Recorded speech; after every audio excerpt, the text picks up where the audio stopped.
Now, the next thing we're going to get into is the housing market update. Now, this is everybody talks about it, okay, not just real estate agents, okay, but you guys are in the middle of it. You're working with it every day, right? And you're talking to people. You're in the industry. You had a seminar from the Madison. Yeah, we actually, as part of the ALC, part of the leadership committee for our brokerage, we had a professor that came in, Mark Apley from UW-Madison, came in and gave an hour-long talk about kind of like the 30,000-foot view of real estate from nationally, and then all the different factors there, and then going down to the individual Wisconsin real estate market. It was really nice. Yeah, cool. Yeah. And you need that kind of stuff. You know, I mean, stuff changes constantly in this stuff, and whether it's talking about interest rates or talking about homes on the market, how days on the market, all this kinds of stuff is where a lot of the real estate market comes down to how it evaluates itself. But it is something that the average person looks at too, and they're like, oh, I'm not seeing as many signs out on the yard or whatever, or my neighbor sold his house in 2 days and got $75,000 over asking, and they hear and see these things, but they aren't gauging it on a whole bunch of stuff. They're gauging on a couple of little pieces of it that they see, where you guys see the whole big picture of what's going on. So Mark and Sheila put together a couple of slides here for us. There we go. Perfect. Yeah, it's Mark and Sheila Smith with Team Smith Wisconsin. We work in the southeast Wisconsin area, Milwaukee metro area, a lot of Waukesha County, Milwaukee County, Washington County, and we work with first-time home buyers. We work with people who are transitioning from a larger home down to a smaller home or a condo, empty nesters, people moving into residential or older care, extended care, things like that. So, do you guys do commercial stuff at all? We haven't done commercial. What we have done, so the best thing that we can do is actually refer them to somebody from our commercial division, because I'd rather have somebody being taken care of by someone who does commercial all the time. Yeah, commercial is kind of a different beast. It's a different deal, and I'd rather just put them in those good hands. And I think that's the best thing that we can do is bring those people to the professionals in the commercial side. Yeah, absolutely. Yeah. Okay, so we've been working with, ever since we started in business, we've been working with HSH Property Inspection. We've been working together as a team, pretty much on every listing that we have. We always offer our sellers the opportunity to do a pre-listing inspection. We actually pay for it because we believe that strongly in the fact that if we get an inspection on the home, and we get the report, and it's a beautiful report, you guys, it's usually 60, 70, 80 pages long, full color photos, every single mechanical, every single item that's in the house that can be inspected is inspected. And it just gives the sellers like a little bit of confidence, and the buyers know what they're buying, the sellers know what they're selling, and I think it's a really good opportunity to get everything out front and have a really nice, open, honest situation when it comes to a contract. Yeah, and in this market too, sometimes people waive their home inspection, so they want to have that quality inspection so that they know what they're buying. Mm-hmm. So we like to provide that so that no one is in the dark. And Yeah. So as far as the real estate market, we talk about where Wisconsin stands with the United States, but in Wisconsin right now, 63% of the homes that are in Wisconsin have a mortgage, which I thought was kind of surprising. I didn't realize. I thought it would be more than that. The good news is in Wisconsin also we have really good credit. Our FICO score is higher than the national average, and then our mortgage payment is a little bit less at $1,058 as an average. So everybody's been talking about interest rates because those have been going up and down and up and down and up quite a bit, kind of volatile the last 6 to 8 months.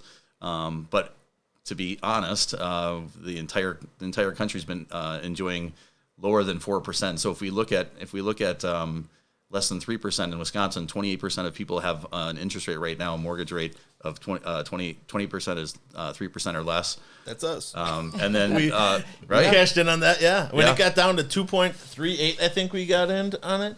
And I'm like, babe, okay, I know we're only at 4, but 2.38 sounds really good. Yeah. And then we took some money out to do some remodeling and start a YouTube channel and stuff. Well, yeah. It's like free money, right? It's like at 2.75. Think about this. I always try to explain this to my buyers when we talk about interest rates. It's like, Well, you're paying 5.5% just for sales tax when you buy anything, right? Yeah. And you get something lower than that, you're going to be in great shape. Yeah. Well, my parents, they're like, well, when I bought my house, Right. it was 18% interest, and you had to have 20% down, and it was just a different world. But I'm like, okay, but you also paid $63,000 for your house back in 1985. Right. It was just a different. It's not. You can't compare the two anymore. You know, it's just different. Yeah, so Yeah. if we think about it now, so in Wisconsin, 71% of mortgage holders have less than either 4 or less as far as their mortgage Interest rate. rate? Yeah. Well, and if you're interested in mortgage rates and stuff, the next time Mark and Sheila are coming on, we're gonna have is that one Bill? No. That's in 2 months. 2 months. 2 months, we're going to have Bill Moeller from 5'9" coming in here.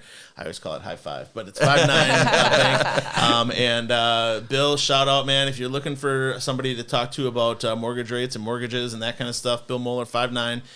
Look him up. He'd be happy to talk to you and give you all the information he possibly can. So next one. Yep. So just to give you an idea of what the demographics are for the real estate market in Wisconsin and the U.S., believe it or not, the first-time home buyers averaging 33 years old, which back in the day before that, right? Everybody was in their 20s, mid-20s. Yeah. Things are going a little longer. People are waiting a little bit longer to get married or get partnered up or whatever they're doing, and then moving into a house. So at 33 years old, millennials are making up the largest portion of it. Baby boomers are slowly working their way out of being the largest. They used to be the largest segment for a long time. Yeah. And so now it's millennials that are doing that. The amazing thing that we're looking at right now is that we see some homes that have 4, 5, 6 bedrooms, and right now a lot of things that are being asked to be built right now are smaller homes, 2 and 3 bedroom, because of the fact that 84% of the households right now are 2 persons or less. Yeah. And believe it or not, single women are actually buying at twice the rate that single men are in the market right now. So Well, Hartford, they just put together this whole thing with Carrick Homes that they're going to be building a whole subdivision of smaller 2-bedroom homes and more affordable homes, because most of the homes that you see out there that are getting built are just massive. Yeah, $500,000 homes, and that makes it so hard for those first-time buyers to get into the housing market. You know, it's just a barrier that's hard to overcome. Yeah, it's So- really good to see that kind of thing. Just because there are so many huge houses out there, it's like people aren't having as many kids as they used to. Like, what do you need 5 bedrooms for, or 5,000 square feet, or whatever? Absolutely, yeah. And this whole thing in Hartford is going to be: are there assumable mortgages? What does that mean? So a seller is going to sell a house and they've got a mortgage that's already signed up. Can you work in with them and assume their mortgage versus that? We haven't run into that before. I know that there's times that can happen. Kenny, was that what you guys did up in Appleton? Did you do that? Yeah, so they had bought the house in Appleton or whatever, and my dad was a teacher and my mom was a stay-at-home mom, and she drove at some one point or another drove the school bus, and she worked at Hell's Meat Market and did like 3 or 4 jobs all at the same time just to make ends meet in the mid '80s, and then my dad got laid off because of the teaching thing. Sure. But and they were forced to sell the house, and that's when we moved down here and stuff. But I think what they had to do something goofy with the house, because I mean we were only in that house for a year or so, and then that happened, and so then I think somebody actually bought out their mortgage. Yeah, that's how they sold their house in Appleton. Somebody bought out or took over their mortgage or something like that. Yeah, land contract. Yeah. It's not common that happens, and usually it's someone that's familial, right? So it's a family transaction because they know each other. That's normally where that might happen. Gotcha. Yeah. So also right now the thing that's happening right now too is that a lot of the first-time homebuyers that are out there. From 25 to 44, the income that they have, they've got a high income level. They're averaging, I think it's $75,000 or more.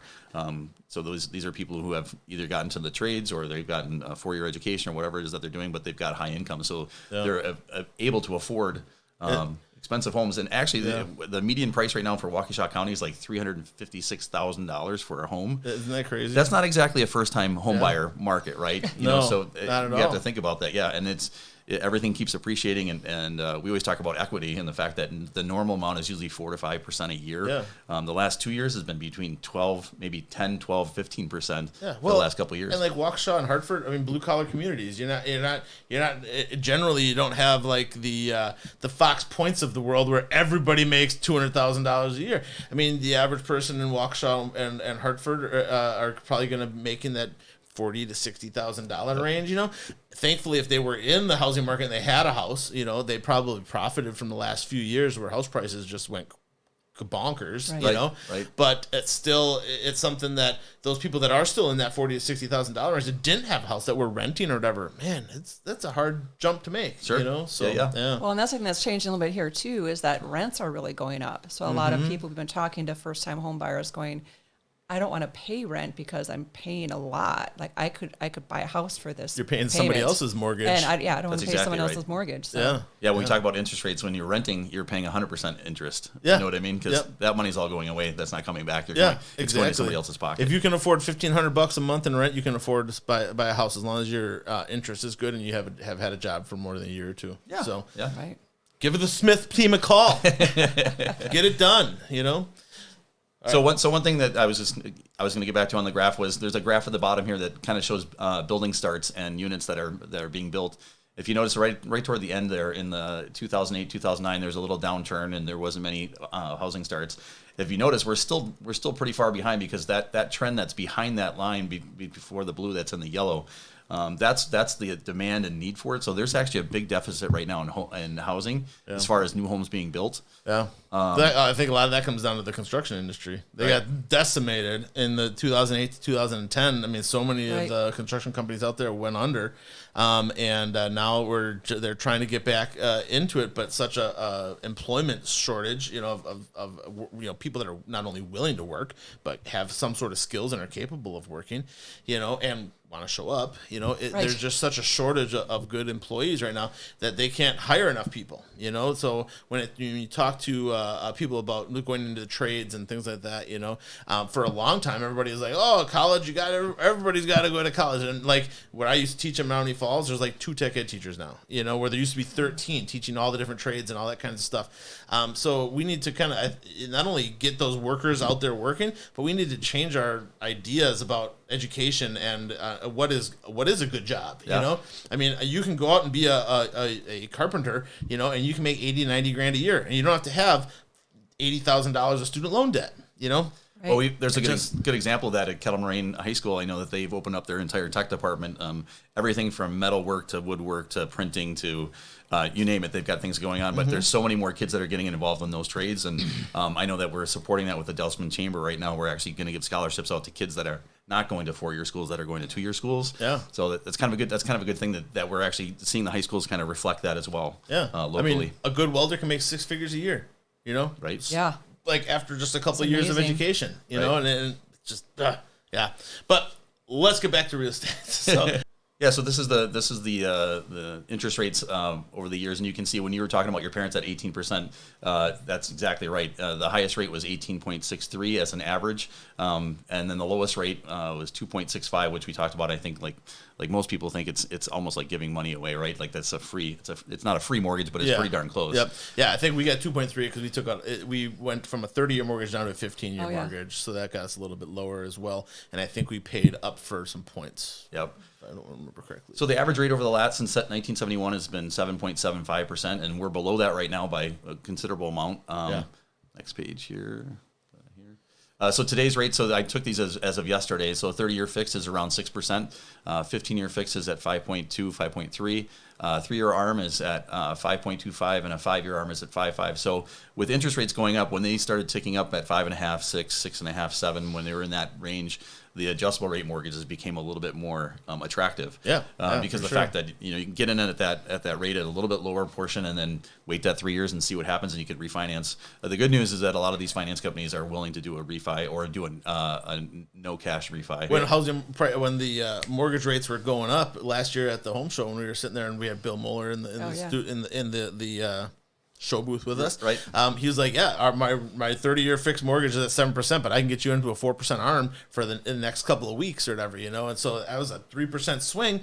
And odds are in 7 years, you're probably going to end up refinancing or something like that anyways if you need to. So it really wasn't that big of a thing, But back when we first got our house in 2010, an ARM was like, it wasn't that much better than a 30-year mortgage, right? So it really didn't make sense for us to take that risk that it's going to fluctuate, So we're telling all of our buyers right now, it's like you want to marry the house, but you only want to date the rate, yeah, right? Exactly. So marry that house, but date the rate, because eventually the rates are going to come back down. Because if you just look at the history of mortgage rates, they're going to be in that 5, 4, 6 category, somewhere in that, Yep. somewhere in there. Yeah, well, and a lot of the companies that now you're hearing that they're doing a no fee refi when you're ready to, or even if you had to pay for the refi, it's $1,500, $2,000, but you're going to save that even if you just have 1% of interest change, So, and realistically, 5% is not that I guess would be what I would expect to be norm, right? The days of 2 and 3%, or 2.5% and 3% interest rates. That's crazy and kind of, I got to think that's unsustainable, Right. So it's not something that you would expect to come back down to in the near future. So anybody that's sitting out there waiting for 3% interest rates, right, don't count on it. But here's the thing, even at that 4 or 5, like I said, it's like sales tax, right? 5.5% for anything you buy or sell. Yeah. I think the great point that Mark Epley made was they're doing a forecast for the next year or two to find out what interest rates are going to be. And basically what he's saying is it's in the 6% range right now. By the end of the year, probably about 5%, somewhere in that. We'll probably be getting into the 4s, the high 4s in 2024.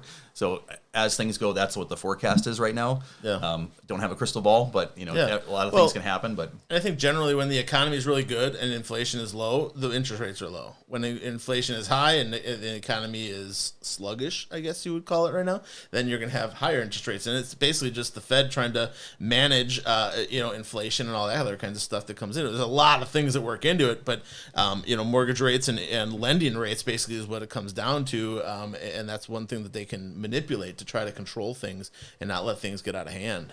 So I mean they're all trying to prevent this 2008 thing from happening again, and it's that this is completely different time. It's not even the same thing. That's not going to happen again. They say, especially with like we were talking about the housing shortage, the fact that there's a deficit there.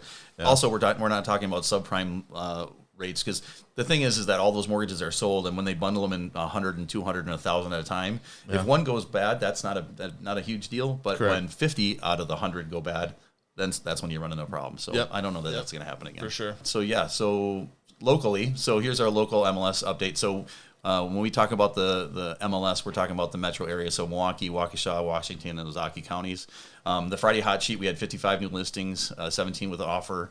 21 were sold, 15 pending, price changes 22. That's something that we haven't seen in a while, just because prices were high and there was a lot of bidders on every single property, that the prices seem to be going a little bit higher, over asking. Sure. Well, when that doesn't happen, the only data that we have to pull from when we're trying to price a house is some of that higher activity. So now that when you see some homes that are being priced, it's not an easy thing to do as an agent. Yeah. You're looking at all the comps that you have, but if all the comps are accelerated and increased, it's hard to put a correct price on. So now you're seeing price changes where a house goes on the market and it seems to sit a little bit longer. We have to talk about price and condition, and whether you're willing to fix something or do something different to the house. Sometimes it's a matter of bringing that price down. And so you're seeing price changes being a little bit more. For sure. Yeah, one of the things that you guys do is market analysis. And I believe you do that for free for people. Absolutely, so 100%. If you're curious about what your house is worth and what you might be able to sell it for, give them a call. They'll come in, they'll do their market analysis for you for free, and they'll do it right in your home, I believe, usually. Yeah, absolutely. That's probably one of the best things that we do. When I meet people, if I'm out door knocking and talking to them about their house, we offer that immediately. Like, hey, if there's something you want to learn about your house, the best thing about it, even if you're not going to buy or sell, you can use that to realize. Like, let's say somebody just moved into their house and they're paying PMI. If their house is moved up in equity and they've got so much in there over that 20%, they can actually go back to the lender and say, hey, we're over 20% with our valuation, and get rid of that PMI charge. Or they can pull money out for like a remodeling, HELOC. Yeah, whatever, HELOC. Right. Yeah. So yeah, and the market analysis, you guys, is kind of like a appraisal. Okay, in my opinion, better than an appraisal because you guys are usually more realistic than the appraisers. But It doesn't qualify as an appraisal for the bank or anything like that, but it does give you a good range of what your house could be worth, and they could also even make some suggestions for you of ways you can make your house more valuable and that kind of stuff. So give them a call, free market analysis. They'd be happy to do it for you. Okay, so actually right now in this metro area, there's single-family homes. So we break it down into 3 categories: single-family homes, condos, and 2 families. Basically, there is seasonality in Wisconsin, and just like anywhere else, but it's a little bit more when we have cold weather and snow on the ground. So the amount of homes that are on the market right now is a little bit less, but nothing different than normal. They're expecting that this year versus last year, there's probably be 10 or 15% less listings, and this is kind of representative of that right now. For average days on market, 42 days. Sure. Units sold 1,021. The average list price in the metro area is 334. The sold price, actually, that's supposed to be sold price on the bottom, is 327. So a little less than list price. So that's where you're seeing that price change there compared to what it was last year. Yeah. And days on market too. I mean, days on market was what, 2? Yeah. Right. It was pretty crazy, and unrealistic and unsustainable, I think. But there was a lot of FOMO going on, a lot of fear of missing out, Sure. and these younger millennials that do have good jobs. They're like, if I don't get in now, I'm never going to be able to get into the housing market. I'm never going to be able to own a home, if I don't get in now, because things are just going up. Like, what was the price increase? Probably 10%. Over the last 2 years. Yeah, probably, or more, to 10 to 15%, depending. The term that we've been using a lot is hyper local. Like we realize that there's some homes that, like you said, they go on the market and they're gone in a day or two, and that just happens that way. In some areas, sometimes it doesn't go that long, or maybe there's a difference between what the home is like in condition versus what the price is at. Yeah. The unfortunate thing is sometimes right now we have a lot of sellers out there that want to sell their house for as much as they can, but they haven't done a lot of the updating that you need to do. And we're not talking like making everything brand new, but you want to update it to somewhat near what's out there right now. They heard what was going on last year, and they want that this year, and it's like things change. You kind of you miss the yacht. Now you got a little bit of a powerboat here still, but it is not, the market's not as fast, and it's something that you need to be understanding of, that your house is going to sit a little bit right now, but you're still going to get a good price, and you're always going to get a better price when you have a real estate agent. What is the average increase? Is 6 to 7%? Yeah, I think it's probably more than that. I think depending on the agent, depending what the work they're doing behind that listing, I think if you're properly marketing that, you're going to get probably a lot more than that. Yeah, well, and you got the expertise as far as negotiating and all that kind of stuff that comes into this whole thing too. Sure. Yeah, and it also is listening to your agent too and coming up with a good starting price. Mm-hmm. You don't want to price it out of the market, and then buyers know they're going to.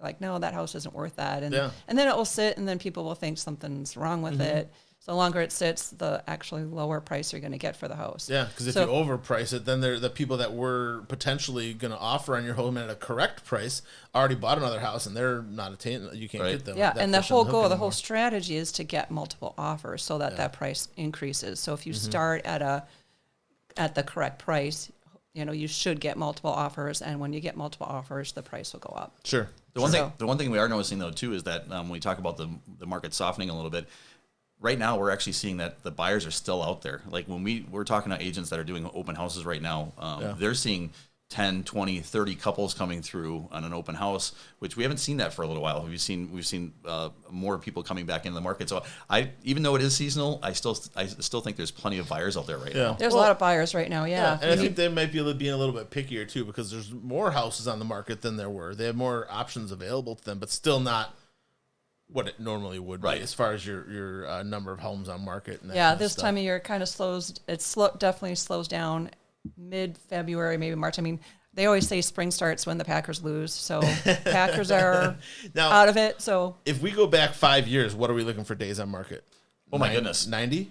Yeah, I mean, I would say it's probably between 10 to 20 days longer than it is right now. Yeah, and just to give you a little perspective on what we're looking at here, today it's 42 days on market. Last year, when things were like crazy hot, you're looking at 2 days on market. Okay, and you go back 5 years, you're looking at that 70 to 80 days on market. So that whole thing fluctuates and changes, and it's something that will go up and will go down, and it's not something that anybody can absolutely predict with absolute certainty. Okay, but there are trends, and that's where when we talk to real estate agents and you talk to people that are in the industry, those trends are what you're watching. Which way is the tide flowing? You know what I mean? And the tide usually doesn't shift very quickly like it did in 2008. Usually there's this ebb and flow to it all. You know? Right. So, Right. yeah. And usually you see the differences first, like in the higher priced homes, like they'll slow down first, or Right. But that 200 to 300 range. that's always pretty hot right now. That seems to be That's that the way. butter zone. Yeah. Well, that's your $1,300 mortgage, right? Yep. Ish. 13 to 16, 18, Yeah. depending on what their mortgage rate is. More affordable mortgage. Yeah. We always get asked, you know, when's the best time to buy or sell? It's really tough to time the market, number one. But right now, when we talk to people, it's like, you know what, the best time to sell is probably now, because we know what the market is right now. We don't know what the market's going to be in 6 months or a year. As far as winter, like on my chart here, I have, we talk about winter, early in spring. Is that a good time to buy or sell? Well, selling during the colder weather, like January, February, March, there's less homes on the market, so you have less competition from other homes. Because believe it or not, when you have 2 or 3 homes that go up in the same subdivision, you're actually competing with one another as sellers. Yeah. And then less homes on the market also keeps those prices relatively constant, because of the fact that if there's not as many homes, you have a lot more. There's more buyers on each home that's out there, because there's less homes. Sure. As far as buying, theoretically, there's less buyers looking. Not always. Like right now, like Sheila and I have noticed that there's still a lot of buyers in the market. Yeah. And more buyers needing to move versus wanting to move. So during winter, what you see is people having to put their house up because they're having a career relocation. They're moving somewhere else, or they're moving closer to the family. Yeah. They might need to move versus want to move. Yeah. Yeah. Well, and I would say the only time that the market is dead is Christmas to New Year's. That's when nobody buys a house. Yeah. You know, nobody wants to do anything in that time period. But outside of that, houses are still selling. I mean, we were still inspecting houses in December, January. I mean, we inspect houses 365 days a year. And we, during even that super dead time, we were still inspecting houses from people that did deals before Christmas and stuff. So there's never a bad time to list your house. You know, it's just that you don't want to wait around and miss a good time. Right. Like I said, that's the recap for the local market as far as what's going on right now. And if anybody's interested and they want to get a valuation for their house, call Sheila and I, 262-271-6971, or visit our website, teamsmithwisconsin.com. Wait, what was that number again, Mark? You said that really fast. 262-271-6971. There's your announcer voice. Make your dreams a reality. I knew it was going to come out pretty soon.